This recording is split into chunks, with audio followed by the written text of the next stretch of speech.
bienvenue sur Air Padawan. Une vidéo que vous attendez depuis pas mal de temps et je sais que j'ai traîné, mais ça y est, la voilà. Là c'est le Con MX10 et changement du ressort. C'est parti, on va faire cette vidéo aujourd'hui. Elle va se passer en grosso modo deux phases. Première phase, j'ai chargé l'arme à 200 bars à fond, vous voyez ici. Pour avoir un point de repère, je vais tirer 20 plombs avec le Chronie. 10 des Jumbo à 1,03 g, des JSB Jumbo Exact 1,03 g et des JSB Diabolo Match à 0,89 g, 10 de chaque, en commençant par les plus légers, ensuite les plus lourds, pour avoir un repère sur les chronies et sur le chargement en air de l'arme. Ensuite, étape du changement du ressort, tout filmé en intégral, etc. pour vous montrer comment ça se passe. Vous avez vu, j'ai déjà préparé une clé Allen, pour ceux que ça intéresse, une clé Allen de 6, qui va aller ici pour démonter toute la partie en plastique de la crosse, en polymère. Je crois qu'on dit du polymère. Franchement, pour moi, c'est du plastique. C'est pareil. De toute façon, je n'ai jamais rien trouvé vulgaire au terme plastique. Le plastique, c'est fantastique. Le caoutchouc, c'est super mou. Sur cette digression, on va faire la première séance de chronique tout de suite pour voir ce que ça donne dans l'état d'origine de l'arme. Et ensuite, changement du ressort. Et ensuite, évidemment, ce que je ne vous ai pas encore dit, on refait 10 tirs avec chaque type de plomb, donc 20 tirs avec le ressort pour voir ce que ça donne, le gain de puissance. Donc, c'est parti mon kiki, zou, on va faire les premiers chronies. Donc, voici l'installation du jour, le Chronie, qui démarre sous vos yeux ébahis. Et vous voyez qu'il est déjà paramétré pour les plombs les plus légers. J'ai mis cette fois-ci un support spécial avec du linge dedans et une plaque en métal plus le bois, et cette fois-ci il fasse un mur, hein, parce que comment dire, ma fenêtre je l'aime, donc même si ça va pas transpercer tout ça, par raison de sécurité je préfère procéder comme ça. Sur les 20 premiers tirs je suis pas inquiet puisque je sais que ça n'a jamais transpercé grand chose, mais une fois que je changerai de puissance on verra ce que ça donne. Donc tout est prêt vu dans ce sens là. Donc c'est parti, les images, vous connaissez Air Padawan, tout de suite. 17 joules 64, 199 mètres secondes. 17 joules 195 mètres secondes. 16 joules 57, 193 mètres secondes. 16 joules 37, 191 mètres secondes. 17 joules 195 mètres secondes. 16 joules 69, 193 mètres secondes. 17 joules 195 mètres secondes. 16 joules 69, 193 mètres secondes. 16 joules 70, 194 mètres secondes. Donc, voilà, 194, 193, 195, 193, 195, 191, 193, 195, 199, 180. Grosso modo, on est plutôt constant, ok? Cette fois-ci, les plombs à 1,03 g, 10 tirs, pareil.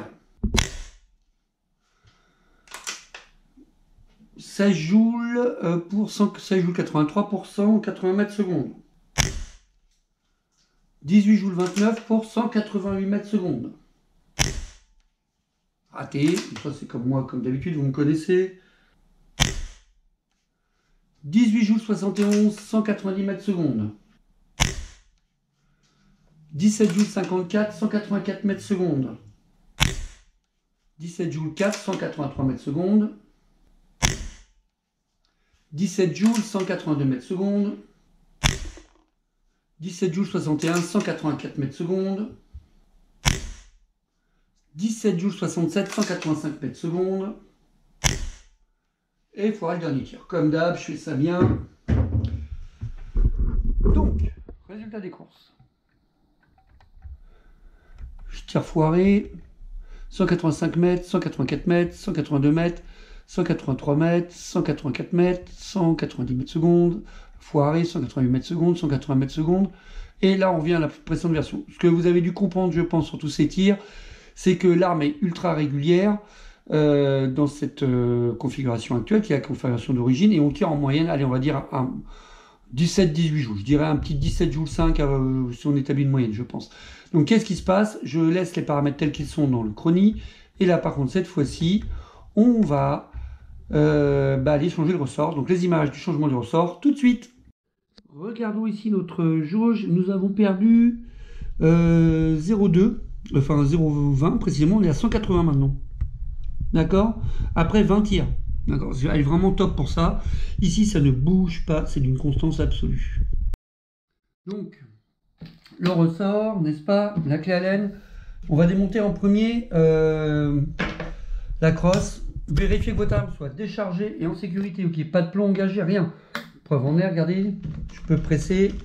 Il n'y a pas d'air, il n'y a pas de plomb, pas d'air, j'ai rien engagé, j'ai pas armé, je suis bien en sûreté. Voilà, on ne sait jamais, on est prudent. Et évidemment, on fait ça dans une zone où il n'y a pas de danger, personne, tranquille.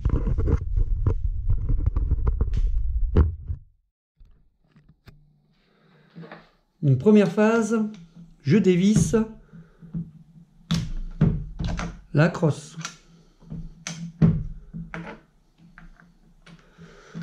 Et vous n'avez pas beaucoup de questions à vous poser sur ça, parce qu'il n'y a pas 50 écrous à dévisser, enfin écrous boulons à dévisser, pardon.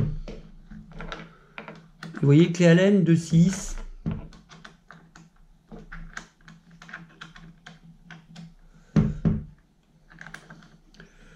Alors vous connaissez Padawan, comme d'habitude je fais ça totalement live, aucune préparation préliminaire, rien du tout.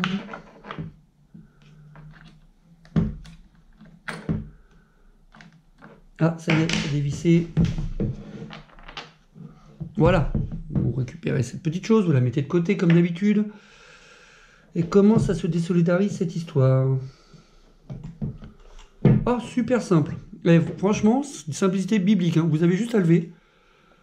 Voilà, et regardez, c'est splendide, vous avez tout le mécanisme, je vous mets ça autrement. Vous voyez le mécanisme de la détente. Vous avez toute votre arme ici, là. Voilà, le réservoir, vous voyez bien sa longueur. Vous voyez bien les valves, je vous en profite pour faire un petit tour. Franchement, de simplicité, c'est hyper bien pensé. Et ce qui nous intéresse, ça se passe ici. Vous voyez à l'arrière, là? Et là, il va me falloir une autre clé Allen que je vais chercher tout de suite. Parce que j'ai pas le bon diamètre. Vous voyez, c'est un bon gros diamètre, là. Pour démonter, parce que le ressort est derrière ça. Trop simple. Bon. J'ai la grosse clé. Vous voyez, je vais aller chercher ça dans la chambre. C'est une clé de 10. D'accord? Comme ça, on se prend pas la tête. Et vous voyez, c'est ici, là. Une fois que vous avez enlevé la crosse, ça dévoile cet écrou. Et il faut le dévisser. Tout bêtement pour avoir accès au ressort.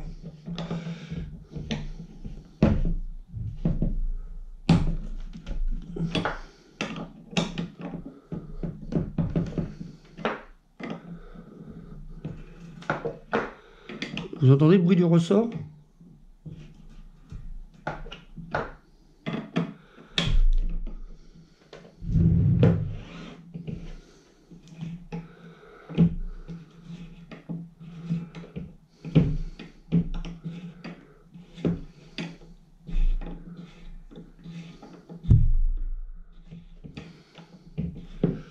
Vous voyez, l'écrou commence à sortir.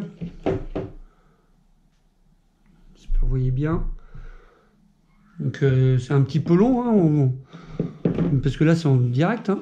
Pardon, mais qu'est-ce que je vois? Des fois, sérieusement, à vous parler, je fais l'inverse.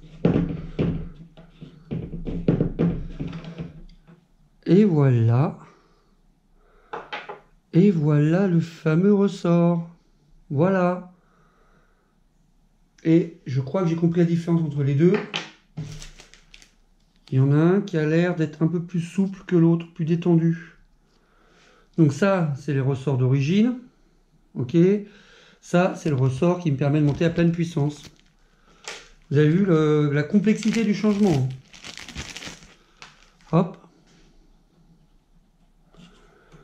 Je le mets dans son orifice. Je voudrais quand même, attendez, vous faire voir ce qu'il y a à l'intérieur. Je suis un peu une truffe, moi. Ouais, on voit pas grand-chose. Il n'y a rien du tout à part un tube au fond. Je ne sais pas si vous voyez quelque chose. Dans lequel, bah oui, il faut bien mettre le ressort, j'imagine. Paf. Voilà, c'est fait. Il est en place. Donc, mon nouveau ressort est à sa place, vous voyez.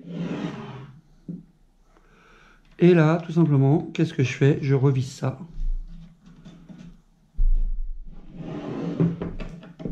Et la manip sera terminée. Après, j'aurai plus qu'à remonter la crosse. Je sais pas si on dit la crosse d'ailleurs. C'est la crosse pour moi, c'est que la partie arrière, on remonter la carcasse, hein, la structure de l'arme, ce que je vous dise.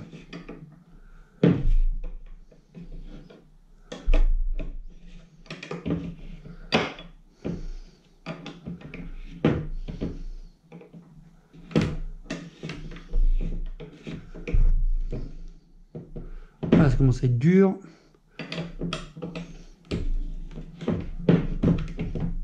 Ah bah voilà. Et vous n'avez pas besoin de vous poser de questions, ça bloque tout seul. Je range mon ressort d'origine et je remonte ensemble.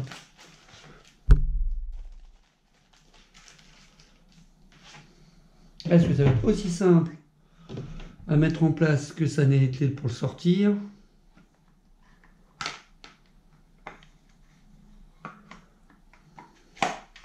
Oh bah oui.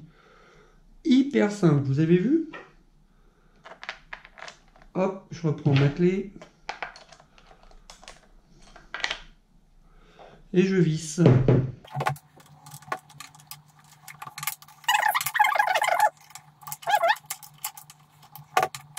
Et vous me direz, je peux la mettre sur le dos, etc. Mais c'est surtout pour vous que je fais ça, hein, pour que vous ayez des images correctes.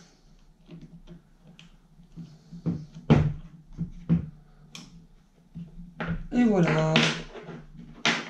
Franchement, une clé de 6, une clé de 10. Que demander de plus? Et c'est monté. Le ressort est dans la place. Et qu'est-ce qu'on va faire maintenant? Eh bien, les premiers chronistes, sous vos yeux ébahis, nouveau ressort. Alors, je vous le dis clairement, hein, si c'est vraiment si simple que ça, Aselcon est une tuerie parce que, je répète, hein, je dis Aselcon est une tuerie. Vraiment, cette marque est géniale parce que tu as juste à changer un ressort pour doubler la puissance de ton arme. Que demander de plus? Voilà, c'est parti pour les tests. Donc, le ressort a été changé. Vous voyez, c'est quand même hyper simple, hein, franchement. Un écrou à défaire et hop, c'est terminé. Un boulon à défaire, pardon, c'est terminé. Nous sommes à 180 bars dans la chambre d'air, dans la réserve d'air, d'accord? Et là, on va tirer tout de suite 10 plombs comme tout à l'heure pour tester. On va commencer par les plus légers et les plus lourds, voir ce que ça donne en puissance. Donc, c'est parti, les images, tout de suite. Premier tir avec l'Aselcon. Alors, premier constat, le levier d'armement est un peu plus dur à tirer en arrière. Un peu plus ferme. Et premier tir avec le nouveau ressort. Oh, beaucoup plus de bruit. Et pas de mesure du chromie. Ça commence bien. Par contre, ça marche nickel. Oh oui, 30 joules, 262 mètres secondes. Waouh! Oh, j'adore. Oh, c'est d'une... Non, mais sérieux, Aselcon, vous êtes sérieux d'avoir été aussi malin que ça? Juste en changeant un petit ressort. 30 joules. Par contre, il va vraiment falloir installer un silencieux sur cette arme. Ah, ça me pète les oreilles. Mais forcément, elle devient plus bruyante. Ah, je reviens pas. La facilité, comment ça marche trop bien. 30 joules 67, 262 mètres secondes. J'hallucine, j'ai gagné 80 mètres secondes pratiquement, quoi. 30 joules, oh là là, elle est stabilisée à 30 joules 76, c'est incroyable. Et merde, ma faute. Excusez-moi, j'ai pas... Je me mets pas assez près, enfin, je me mets trop loin de mon chronie. Ouais, et puis je fais bouger en plus, comme un con. Je sais pas si vous voyez grand chose avec la GoPro. 31 joules 93, presque 32. Tout dépend comment je me mets, mais il y a 30 joules, quoi. Je suis passé de genre 18 joules à 32. Oh, j'en reviens même pas. Ah, j'ai fait le dernier tir. J'enchaîne tout de suite avec le poids le plus lourd. Hein. On en reparlera de ça dans un instant. Parce que vraiment, c'est trop de la boulette, quoi. Franchement, voilà, ça y est, on passe au 1,3 g. Et tout ça, je crois que je vais vous le mettre en live. C'est-à-dire que je n'ai pas coupé cette partie, j'ai tout partagé avec vous directement. Ça me fracasse les oreilles, je vous le dis tout de suite. Comme en plus, je suis dans un petit espace et tout, pas comme d'habitude. Je fait ça pour la sécurité. Oh, le bruit qu'elle fait. Alors, je suis curieux de voir où on est la jauge. Ah ouais, ça descend plus vite. Hein. Là, je suis déjà... j'ai pas regardé à 10 tirs, mais je vous le dis. Ah ouais, ça descend beaucoup plus vite. Je suis déjà à 14. C'est-à-dire que j'ai perdu 40 barres en quelques instants, quoi. 34 joules avec des... Ouah, la vache! Sérieux? Juste en changeant un ressort? Alors, il y a une petite fermeté dans l'armement, mais franchement, c'est histoire de dire, quoi. Ah, ça a fait bouger mon chronier. J'ai hâte d'ouvrir le carton, là, pour voir à quoi ça ressemble, les impacts. La différence, parce que j'ai fait exprès, vous allez voir, je vais vous expliquer ça à la fin. Ah, je réussis pas à avoir des mesures, hein. Ma faute, hein. Il faut peut-être que je me mette plus près. Mais bon, pour l'instant, il y a un plomb à 34 joules, quoi. Non, bah là, il faut croire que je suis beaucoup trop près. Il n'y a peut-être pas assez de lumière aussi dans la pièce où je suis. Mais en tout cas, le changement de puissance est avéré, hein. Oh la vache, ça fait bouger le chronie tellement c'est violent. Tellement la déflagration d'air est importante à la sortie du canon, ça fait tourner mon chronie sur son support. C'est pas mal quand même. Ah, je réussis pas à avoir de mesure, hein. M'en fous, j'en aurai, hein. Ah, ça me pète les oreilles d'une force. Voilà, 30 joules 29. Je crois que je commence à comprendre où je dois me mettre. En tout cas, alors vous avez vu, hein, les mesures sont pas égales parce que je ne réussis pas à bien mettre mon arme. Mais bonjour le gain de puissance, quoi. Oh la vache, 30 joules 33. Et alors après 20 tirs, je vous donne, attendez, on va regarder ça ensemble. Après 20 tirs, voilà ce que ça donne. Par contre, la jauge, elle prend cher. Vous avez vu comment on est descendu, donc c'est pour ça que j'ai pas continué. Je vais juste faire un pot histoire d'arriver à 0 et puis de vous faire les 20 tirs parce que j'avais pas, j'ai mal calculé pour vous faire une dernière mesure. Mais c'est énorme, ça m'a pris 2 secondes pour changer ce tondule de ressort, juste changer un ressort. C'est hallucinant. Dernier petit plomb, toujours pareil, un JSB à 1,03 g. Ouais, il y a cette fermeté dans l'armement. Mais bon, c'est de toute façon, l'arme est tellement bien conçue, c'est tellement simple. Allez, dernier tir, j'essaie de vous mettre ça bien. Ah ouais, 30 joules confirmé, hein. J'en reviens pas, quoi. J'en reviens pas, ça y est, bah c'est cool. Je suis heureux comme tout. Ça a marché, juste changé un petit ressort qui m'a coûté 15 balles. Nickel. Alors, on regarde tout ça ensemble plus en détail. J'essaie de vous mettre ça bien. Hop, shot memory. Donc, regardez, ça, c'est les tirs qu'on a fait après le changement de ressort. Je suis pas sûr que vous voyez grand-chose, je vais tout vous lire. 238 mètres secondes. 242. 242. Après, alors, beaucoup de zéros. Désolé, ça, c'est moi. 257. Encore un zéro, c'est celui où on a fait le 257, là. C'est celui où je suis monté à 34 joules. 267. 262. 262. 262. Et des zéros. Je suis trop content. J'en reviens pas. J'en reviens pas. Donc la conclusion, va falloir un silencieux sur cette arme, c'est tout. Faut que je fasse ça, je sais pas comment d'ailleurs. Parce que j'ai un problème ici, là, il faut que je trouve soit un truc très fin, soit comment faire transformer ça en silencieux. Je suis en train de me dire tout bêtement, peut-être en lui rajoutant un petit truc dedans. Tiens, je sais pas comment ça comme idée. On verra. Tout il en est que cette arme marche du tonnerre de Dieu et qu'en changeant juste un ressort, ça fonctionne du tonnerre de Dieu. J'ai doublé la puissance, j'en reviens pas. Ah, et c'est la première fois que je vois que la pression dans ma chambre de gauche a baissé, j'avais pas vu ça. J'imagine que c'est lié à l'ensemble. Voilà, enfin, en tout cas c'était super sympa. J'ai 30 joules maintenant. Regardez, j'ai 30 joules en changeant un ressort, c'est trop bien. Je reviendrai avec vous pour des expériences scientifiques maintenant d'un autre niveau, parce que maintenant que j'ai de la puissance, je vais pouvoir faire d'autres bêtises. Comme d'habitude, vous connaissez Padawan, et voilà, c'est la fin de cette vidéo. Changement du ressort de la Selcon. Ok, la vidéo est un peu longue, certes, mais parce que je voulais vous faire voir aussi ce que ça donne en termes de résultats clairs et concrets. Sur ce, merci de me visionner, à bientôt pour de nouvelles aventures, etc. Et comme d'habitude, je vous remercie d'être là, je vous remercie de liker, de commenter, et ne serait-ce que d'avoir pris le temps de regarder ma vidéo. J'espère que tout va bien pour vous. À bientôt sur Rare Padawan.